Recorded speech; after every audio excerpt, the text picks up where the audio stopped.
You know what's strange? Sometimes you don't need proof, you just know.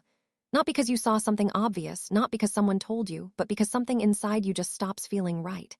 That's exactly how it started for me.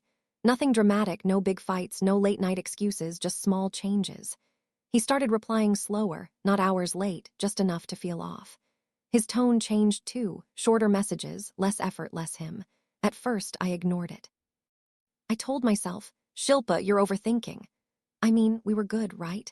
Almost a year together, we talked every day, we met regularly, everything looked perfect from the outside. But inside, it didn't feel the same anymore. I'm Shilpa, by the way, and this is the story of how I stopped reacting and started watching. One evening, we were sitting together, nothing special, just a normal day. He was next to me, scrolling on his phone like always, and then I noticed something. The way he held his phone, tilted slightly away just a little. Not obvious enough for anyone else, but enough for me. I didn't say anything, didn't even move, I just noticed. A few seconds later, his phone buzzed. He didn't open it immediately, and that was new because he used to check messages instantly. Now, he waited. Then casually got up, said, "I'll be back," and walked away. That moment, something clicked. Not loudly, not dramatically, just quietly, like a puzzle piece sliding into place. I didn't follow him, didn't check his phone, didn't ask questions because I didn't need to. I already knew not everything, but enough. That night he came back like nothing happened, sat next to me, smiled, talked normally, and I smiled back. That's when everything changed because I didn't react. I didn't confront him, didn't accuse him, didn't even hint that I noticed anything. I let him lie completely. Let me ask you something. Have you ever known someone was lying but stayed quiet just to see how far they would go? Because that's exactly what I decided to do. Not because I was weak, not because I was scared, but because I wanted the truth, all of it, no excuses, no half stories. And sometimes, the only way to see the truth clearly is to stop interrupting it. So I became quiet, calm, normal. I still texted him, still met him, still laughed at his jokes, but inside I was watching everything, every message, every excuse, every small detail. And the more I watched, the clearer it became. This wasn't just a phase, this was something real. And the scariest part? He thought I had no idea, and that was his biggest mistake. After that night, I didn't change, at least not on the outside. I still texted him first, "Good morning. Did you eat? How was your day?" Same words, same tone, same girl. But inside, everything was different. I wasn't talking anymore, I was observing, and once you start paying attention, you notice things you missed before. The way he would smile at his phone, but not at me. The way he suddenly had plans that didn't include me. The way his energy shifted depending on who he was talking to. At first, it hurt a little, then it didn't, because something else replaced it, clarity. One night, he was sitting next to me again, scrolling, relaxed. Then his phone buzzed. I didn't look directly, I didn't need to. I just caught it from the corner of my eye, a name not saved like baby or love. Just a name, simple, normal, too normal, and that's what made it suspicious. He picked up the phone instantly this time, didn't wait, didn't pretend, and then he smiled, not the smile he gave me, a different one, soft and effortless. I looked away, not because I didn't want to see, but because I didn't want him to know that I was seeing everything. That night, I went home and did something I never thought I would do. I searched, not like a detective, not crazy, just carefully. I remembered the name, typed it, and there she was, her profile, private but not completely, just enough visible to understand everything.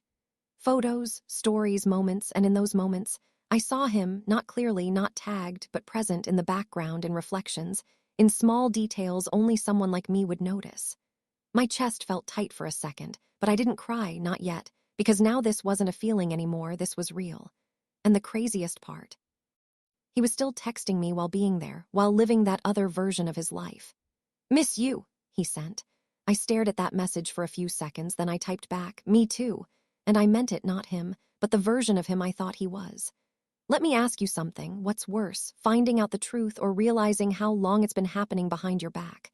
Because at that point, I didn't feel shocked anymore, I felt prepared, prepared for what was coming next.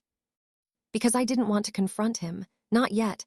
I wanted him comfortable, relaxed, confident. I wanted him to believe he was getting away with it, because the more comfortable he got, the bigger the fall would be, and trust me, I was already planning it carefully, quietly, and what I did next, that's when everything changed. By the time I reached that point, I wasn't confused anymore, I wasn't guessing, I knew everything. and that changed something inside me, not loudly, not emotionally, just quietly.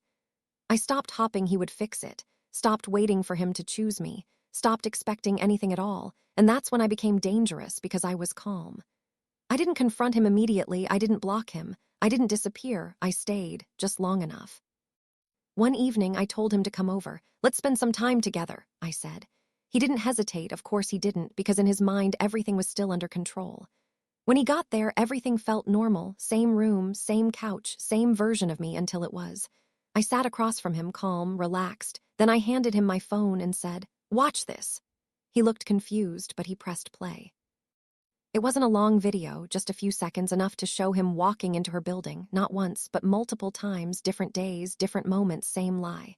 His face changed instantly, the confidence disappeared, the comfort was gone. "What is this?" he asked, even though he already knew. I didn't raise my voice, didn't react emotionally, I just said, "I think you know." Silence filled the room, heavy and uncomfortable. "You've been following me," he said, and that's when I smiled, not angrily, not proudly, just calmly, and said, "No, I've just been paying attention." That hit him because deep down he knew. "You could have just asked me," he said quickly. I looked at him for a second and asked, "Would you have told me the truth?"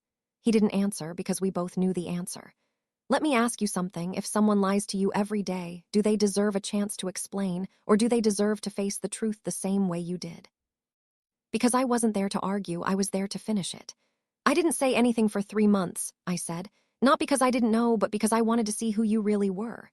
He looked down, and for the first time, he had nothing left to say, no excuses, no explanations, just truth. "I'm done," I said, simple and final. He looked up quickly. "Wait," he started, but I stood up, not angry, not emotional, just done. "I hope she was worth it," I said softly, and walked to the door. I didn't slam it, didn't look back, because I didn't need closure from him, I already had it. And the truth is, I didn't lose him that day. I lost him the moment I stopped reacting and started seeing everything clearly. And him, he didn't lose me when I walked away. He lost me the moment he thought I'd never find out. And that's something he's going to remember for a long time.